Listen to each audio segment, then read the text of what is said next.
All right, ladies and gentlemen, we have George's Camaro back. Some of you might have seen this video and were kind of wondering why the horsepower numbers weren't that great, and we discussed the misfire. And like I had said to George, you know, I just don't have that great of luck with the dual sync distributor setups. A little bit too noisy. And he ended up swapping on a crank trigger, and we were able to do some tuning today. So this is, and don't take any of this exactly literally, but this is a 498 cubic inch bored, slightly stroked big block 454 with Brodix heads. It has a Edelbrock intake manifold with 210 pound Bosch injectors. It has everything basically homemade by George. He is a maniac, as you can see.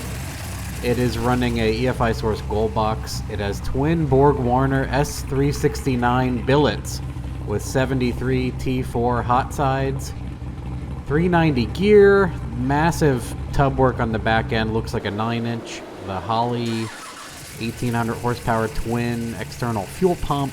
He has a TH400 with a cone converter, and it's air-to-air intercooled. Again, like I said, Bosch 210s with a gold box and 70% alcohol. So we did our tuning around that today, and here we go.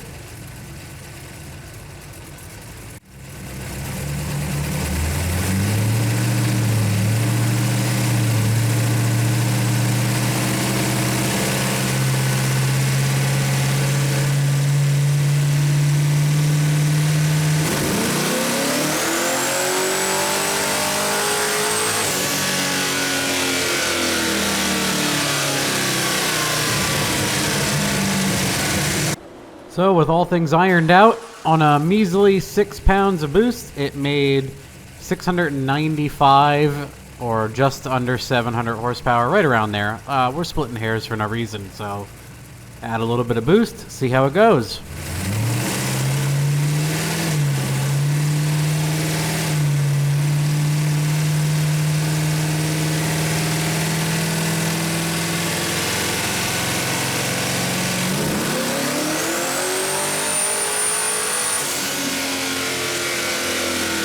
Okay, looking over my notes, I see about 9 pounds was making like 760-ish. And then we bumped the boost up a little bit to about 12-ish pounds, and we were making about 860. And then finally...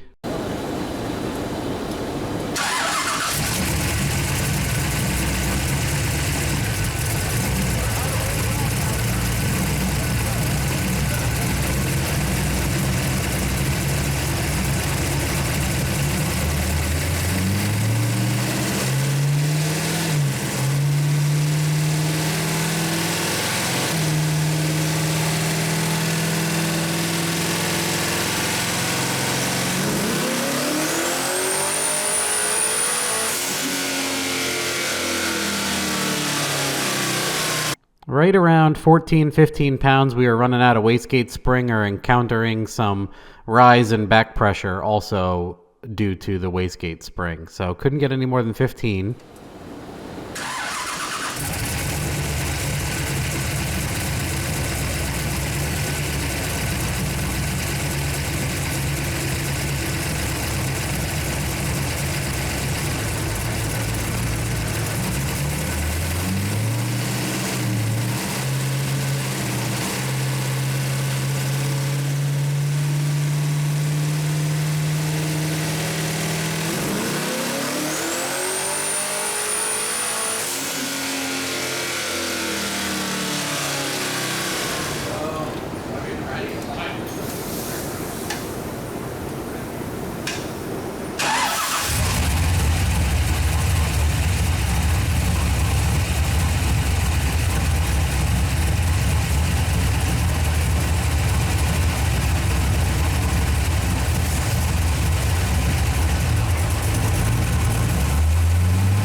And, well, poor George is, till he has some wastegate swappage or some other stuff going on, is just going to have to settle for this 960 range here. You know, poor guy. Don't know what he's going to do.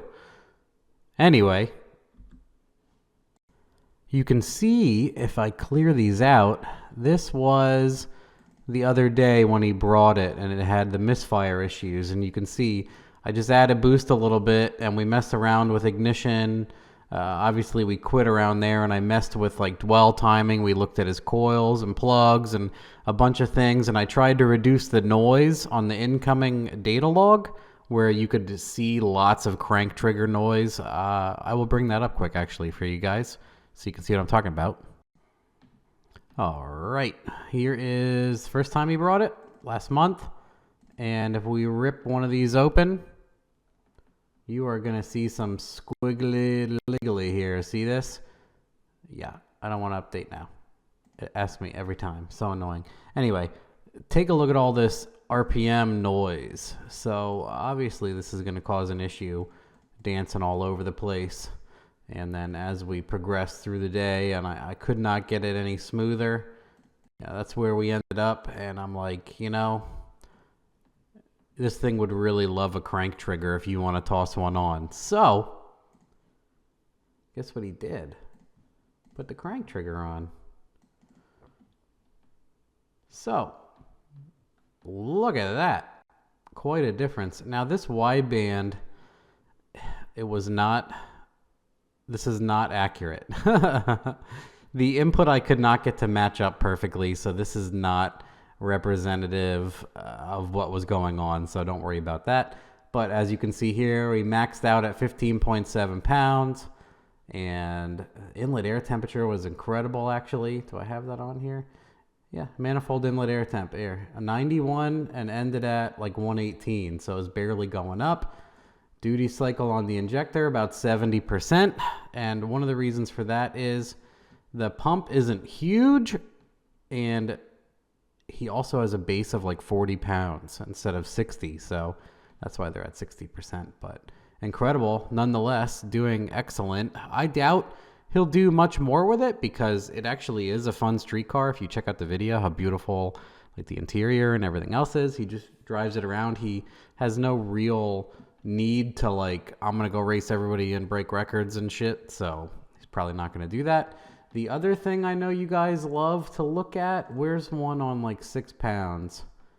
6 pounds I had about 28. It really liked about, I tried 30 here and it did not pick up any horsepower. And I had all the way back down about 27 degrees, power fell off. So I settled for 12, where are we at? 9 pounds and 28 degrees. It was in love with. And then for our final few pulls here, 14, 15 pounds. It really liked the 22 area. I ended up moving it up and down like 20 and 24 with the same diminishing returns or horsepower falling off. So that's how I ended up there, and that's where it likes it. And man, it lights off these turbos fast. A lot of people are like, you know, aren't a S369 73 T4s a little small for almost 500-inch motor? And, well, I mean, yeah, they are a little bit small, but they light immediately. So he's not doing 7-second drag radial racing. So, you know, that's why they're on there. Street car. And also, if you look, packaging, all of that stuff would have been a little bit harder with a larger, like a T6 80 millimeter is almost twice the size. So keep all that in mind.